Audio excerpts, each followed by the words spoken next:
नमस्कार प्यारे साथियों, कैसे हैं आप सभी। अवसर क्लासेस में आप सभी का हार्दिक स्वागत है, अभिनंदन है।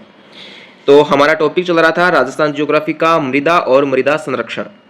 तो 2 क्लासें हमारी साथियों हो चुकी थी, आज हमारी ये तीसरी क्लास रहने वाली है और आज आपका जो ये टॉपिक है ये कंप्लीट हो जाएगा। जो पिछली 2 क्लासें हैं उसके अंदर हमने पहली क्लास में 30 से 35 PYQs किए थे और दूसरी क्लास में हमने 50 किए, ठीक है। और आज की क्लास में हम 30 करने वाले हैं, तो 3 क्लास के अंदर हमने 100 प्लस PYQs यहाँ पे कंप्लीट कर लिए हैं, ठीक है। और इतने ही जो क्वेश्चन है वो पीछे एग्जाम्स के अंदर पूछे गए हैं 2011 से लेकर 2025 तक, ठीक है ना। तो इसी क्रम में आज हमारी जो तीसरी क्लास है ये होने वाली है, 15 से 20 मिनट की हमारी क्लास रहेगी। तो आराम से सचेत होकर बैठिएगा क्योंकि काफ़ी इंटरेस्टिंग क्वेश्चन आज की क्लास में आपको देखने को मिलने वाले हैं साथियों। चैनल पर पहली बार आए हैं तो सब्सक्राइब कर लीजिएगा और सेशन पसंद आए तो वीडियो को लाइक भी जरूर से कर दीजिएगा। और साथ में आप कमेंट किया करें भाई कि कितने क्वेश्चन आपके सही होते हैं, ताकि आपको भी पता चले और मुझे भी पता चले कि आपकी जो तैयारी है वो किस प्रकार की है, ठीक है। तो चलिए आज की क्लास को करते हैं शुरू। तो पहला प्रश्न है यहाँ पे, जयपुर, दौसा और अलवर जिलों में किस मृदा की प्रधानता है, ठीक है ना। जयपुर, दौसा और अलवर के अंदर, तो यहाँ पे हमारा हो जाएगा एल्फीसोल्स। जो एल्फीसोल्स मिट्टी है साथियों, इनकी प्रधानता है हमारे यहाँ पर जयपुर, दौसा, अलवर इन जिलों में पाई जाती है। नेक्स्ट प्रश्न है, मृदा के नवीन वर्गीकरण, जो मिट्टी है इसका जो नवीन वर्गीकरण है उसमें मृदा पाई जाती है, ठीक है। तो जो एल्फीसोल्स जो मृदा है साथियों, जो एल्फीसोल जो हमारी मृदा है वो कहाँ कहाँ पाई जाती है, किन किन जिलों में हमें देखने को मिलती है। तो ये हमें देखने को मिलती है आपके जयपुर, अलवर और कोटा के अंदर, ठीक है। और ये क्वेश्चन आपके लिए काफ़ी इंपॉर्टेंट है क्योंकि काफ़ी बार एग्जाम्स के अंदर पूछा गया है 2019 में, 2020 में और 2023 और 2022, यानी 19 से लेकर ये लगातार क्वेश्चन बार बार रिपीट हुआ है, ठीक है। तो ऐसे ही हम प्रश्न आगे भी देखेंगे।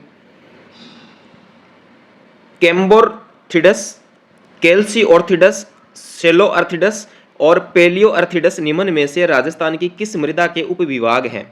और ये 2024 के अंदर साथियों पूछा गया प्रश्न है, असिस्टेंट इंजीनियरिंग मैकेनिकल के अंदर, ठीक है। तो इस प्रकार के प्रश्न भी आपको जो आगामी एग्जाम्स हैं उसमें देखने को मिलेंगे, ठीक है। तो ऐसे प्रश्न हमारे लिए काफ़ी इंपॉर्टेंट हो जाते हैं, इनको आप अलग से नोट करिएगा। तो एरिडी सोल्ट जो मिट्टी है यहाँ पर हमें देखने को मिलती है, इसके विभाग हैं, ठीक है ना। ये एरिडी सोल्ट जो मिट्टी है उसके उपविभाग हैं ये, ठीक है। कैम्बोरथिडस, कैल्सिओर्थिडस, सेलोअर्थिडस और पेलियोअर्थिडस, ठीक है ना। तो ये नाम है, कुछ अजीब से नाम है, आपको पता चल जाएगा, एरिडी सोल्ट के ही हैं।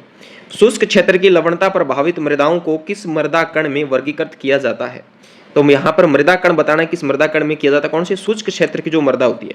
तो शुष्क में हमें पता है साथियों कौन सी, एरिडी और एंटी मिलती है। जो एंटी है ना, एंटी आपको मिलेगी अर्ध शुष्क के अंदर, जबकि एरिडी है वो मिलेगी आपको शुष्क क्षेत्र के अंदर। तो एरिडी यहाँ पे हमारा राइट आंसर यहाँ पे साथियों हो जाएगा, ठीक है ना। तो एरिडी सोल्स हो जाएगा यहाँ पर राइट आंसर। चलिए प्यारे साथियों अगले प्रश्न की ओर बढ़ते हैं और आज का हमारा अगला प्रश्न है, हाड़ौती प्रदेश में प्रधान प्रकार की मृदा है। तो हाड़ौती प्रदेश में किस प्रकार की मिट्टी है मैंने आपको पिछली क्लास में बताया भी था, ठीक है ना। तो देखिए एंटी सोल्स आपको पता है अर्ध शुष्क क्षेत्र में मिलती है। इन सेफ्टी, तो सेफ्टी की जरूरत कहाँ होती है, जहाँ पहाड़ होते हैं, तो ये पहाड़ी क्षेत्रों में मिलेगी। जैसे जहाँ पे आपके अरावली का क्षेत्र है वहाँ पे आपको इंसेप्टी देखने को मिलेगी, ठीक है। और एल्फी सोल्ट जो है, जो जलोढ़ मिट्टी होती है, जो पूर्वी और उत्तर पूर्वी का जो क्षेत्र है वहाँ पे आपको एल्फी सोल्ट देखने को मिलेगी। जबकि जो वर्टी सोल्ट है इसको काली मिट्टी के नाम से भी जाना जाता है साथियों, काली मिट्टी, ठीक है ना। ये आपको देखने को मिलेगी कहाँ पे, हाड़ौती प्रदेश के अंदर। और हाड़ौती में जिलों की बात करें तो वो आप मुझे कमेंट करके बताओ कौन कौन से जिले आते हैं। वर्टिसोल मिट्टी राजस्थान के किस भाग में मिलती है, कौन सी वर्टिसोल, तो अभी हमने पढ़ा है हाड़ौती क्षेत्र में मिलती है। अगर हाड़ौती क्षेत्र में नहीं है तो दक्षिण और दक्षिण पूर्वी भाग, तो दक्षिण पूर्वी भाग यहाँ पे हमारा राइट हो जाएगा, क्योंकि यहाँ पे दक्षिण के साथ पश्चिम दे रखा है तो पश्चिम में तो नहीं पाई जाती है, यहाँ भी पश्चिम है और यहाँ पूर्वी भाग है, तो पूर्वी में तो कौन सी मिलती है साथियों, एल्फीसोल्स मिलती है, ठीक है। तो दक्षिण पूर्वी भाग हमारा यहाँ पे सही रहेगा। चलिए अगला प्रश्न देखिए, वर्टिसोल्स मृदा किन जिलों में पाई जाती है। तो वर्टिसोल्स की बात हो रही है, तो जो हाड़ौती क्षेत्र, हाड़ौती में कोटा, बूंदी, बारा, झालावाड़ी आता है, तो कोटा, बूंदी ये रहा।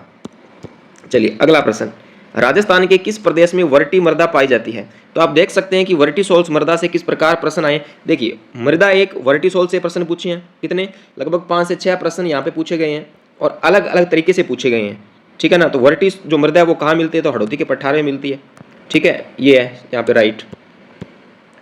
चलिए अगला देखिए, अगला प्रश्न है, पासाम मेट्स ऑर्थेटस फ्लुएंट निम्न में से किस मिट्टी के प्रकार के उपवर्ग हैं। तो ये किस मिट्टी के उपवर्ग हैं और ये सीटी 2024 के अंदर पूछा गया है, ग्रेजुएशन लेवल के अंदर, और सॉरी सेकेंडरी लेवल के अंदर, है ना, सीनियर सेकेंडरी लेवल के अंदर पूछा गया है। तो ऑप्शन बी हमारे राइट रहेगा, एंटी सोल्स के हैं, ठीक है ना, एंटी सोल्स के हैं। अगला प्रश्न है, राजस्थान के कौन से प्रदेश में एंटी सोल समूह की मृदा पाई जाती है? तो एंटी सोल समूह की जो मृदा है वो किस क्षेत्र में या किस दिशा में हमें देखने को मिलती है? और ये प्रश्न भी आपके 2020, 22 और 23 लगातार पूछा गया है, ठीक है। तो एंटी सोल अभी हम पढ़ गए हैं कि दक्षिणी जो आपके है अर्धशुष्क, तो अर्धशुष्क क्षेत्र दक्षिण और पूर्व में तो मिलेगा नहीं और ना ही मिलेगा दक्षिण पूर्व में, तो पश्चिम के अंदर ये हमारा राइट हो जाएगा, ऑप्शन नंबर बी यहाँ पे बिल्कुल राइट रहेगा। चलिए अगले प्रश्न की ओर बढ़ते हैं। देखिए थोड़ा सा अगर आपने समझ विकसित कर रखी है राजस्थान के मानचित्र के प्रति और उसकी सहायता से आपने थोड़े से इस जो मिट्टियां हैं इनको उसमें सेट करके देखा है, तो आसानी से आपके ये प्रश्न सही हो जाएंगे, गलत नहीं होंगे, ठीक है। पहाड़ी मृदा राजस्थान में पाई जाती है, जो पहाड़ी मृदा है, तो पहाड़ी मृदा राजस्थान में कहाँ कहाँ पर हमें देखने को मिलती है, ये आप जल्दी से यहाँ पे बता दीजिए।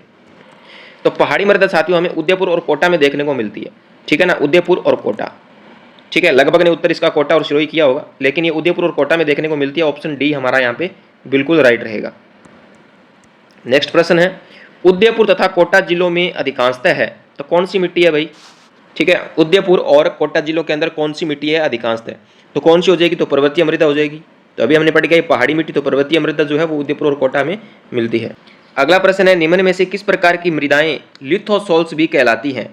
तो लिथोसोल्स आपको बता दूं जो पर्वतीय मृदाएं होती हैं उनको लिथोसोल्स के नाम से जाना जाता है, ठीक है, ये बात थोड़ी आप याद रखिएगा। चलिए अगला प्रश्न है, राजस्थान के किस जिले में रेवेरिना प्रकार की मिट्टी मिलती है? रेवेरिना, तो रेवेरिना साथियों कहाँ पे देखने को मिलेगी? तो ये हमें गंगानगर में देखने को मिलती है रेवेरिना मिट्टी, ठीक है ना, कहाँ, गंगानगर के अंदर।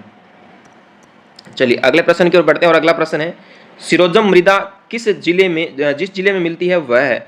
तो सिरोजम को अच्छे से पढ़ लीजिएगा, सिरोजम मिट्टी, ठीक है ना, बस इतना याद रख लीजिए, जो आपकी रेवेरिना है, सिरोजम है, जिप्सीफेरस है, इनका आपको जिला याद रखना है कौन से जिले में। तो ये भी हमें कौन से जिले में देखने को मिलेगी, सिरोजम, बता दीजिए सिरोजम कौन से में हमें देखने को मिलेगी? तो ये मिलेगी साथियों हमें जयपुर में देखने को। कहाँ पे मिलती है? जयपुर में। चलिए अगला प्रश्न, कृषि विभाग राजस्थान के मृदा वर्गीकरण के अनुसार जिप्सीफेरस मृदा में पाई जाती है, तो कहाँ पाई जाती है भाई आपकी जिप्सीफेरस? तो ये मिलती है साथियों बीकानेर के अंदर, ठीक है। अब देख लीजिए आप 2021 से लेकर 22-23 में लगातार ये प्रश्न पूछा गया है। अगला प्रश्न, जिप्सीफेरस मृदा के वृहत क्षेत्र मिलते हैं, यानी जिप्सी जो फेरस मृदा है वो बड़े क्षेत्र में कहाँ पर मिलती है? तो कहाँ पर मिलेगी ये? तो ये मिलेगी आपके बीकानेर के अंदर, ठीक है ना। चलिए अगला प्रश्न, नए मूल की जलोढ़ मृदा नहीं पाई जाती है, तो कहाँ नहीं पाई जाती है भाई नई मूल की जलोढ़ मृदा आपके? तो ये नहीं पाई जाती है कोटा के अंदर, ठीक है ना। भरतपुर है, जयपुर है और अलवर है, यहाँ पर तो आपको देखने को मिलेगी जलोढ़ मृदा नई मूल की, जबकि कोटा के अंदर आपको यहाँ पर देखने को नहीं मिलती है। नई मूल की मतलब इसको नवीन जलोढ़ मृदा भी कहते हैं, ठीक है ना, ये थोड़ा याद रखिएगा आप। और इसको जो है वो एल्फी सोल्स के अंतर्गत रखा गया है। किसके अंतर्गत रखा गया साथियों? एल्फी सोल्स के अंतर्गत, ठीक है, ये बात आप याद रखिएगा, एल्फी सोल्स के अंतर्गत इसको रखा गया है। चलिए अगला प्रश्न, उत्तर पश्चिमी राजस्थान में मृदा उर्वरता में अवनयन का प्रमुख कारण क्या है? जो मृदा आपके उर्वरता है उसमें अवनयन का कारण क्या है? तो इसमें जो कारण है वो आपके जल भराव, ठीक है ना, ऑप्शन बी राइट रहेगा। चलिए अगला प्रश्न, राजस्थान जमींदारी और विश्वेदारी उन्मूलन अधिनियम किस वर्ष पारित किया गया? कौन सा?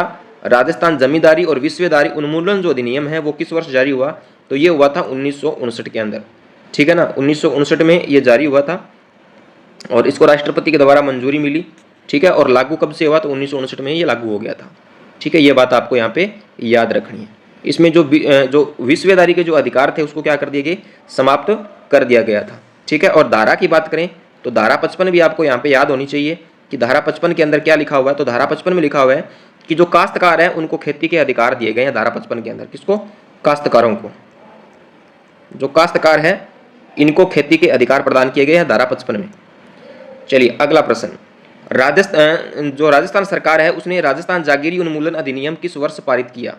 ठीक है, तो राजस्थान जागीरी उन्मूलन जो अधिनियम है वो यहाँ पर किस वर्ष लागू किया गया? तो ये किया गया था 1952 के अंदर, ठीक है, 1952 में। अगला प्रश्न, साथियों सेशन पसंद आ रहा है तो लाइक कर दीजिएगा। राजस्थान में मिट्टी अपर्दन का सर्वाधिक क्षेत्र पाया जाता है, तो मिट्टी अपर्दन है वो सर्वाधिक कौन से क्षेत्र में होती है भाई? तो मिट्टी अपर्दन जो साथियों है वो होगी हमारे हड़ौती के पठार में, क्योंकि यहाँ से एक नदी निकलती है चंबल, ठीक है ना। तो अवनाली का अपर्दन सबसे ज्यादा होता है यहाँ पर। चलिए अगला प्रश्न, मरुस्थलीय क्षेत्र में मिट्टी के अपरदन को रोकने के लिए क्या किया जाना चाहिए? तो ये बड़ा ही कॉमन सेंस का प्रश्न है, ये आपका गलत नहीं होना चाहिए। और 22 के अंदर 2 बार पूछा गया अलग अलग भर्तियों के अंदर। फसलों के हेर फेर को अपनाना, ठीक है, वृक्षों की पट्टी लगाना, खेतों में मेड़बंदी बनाना, चारागाहों को विकसित करना।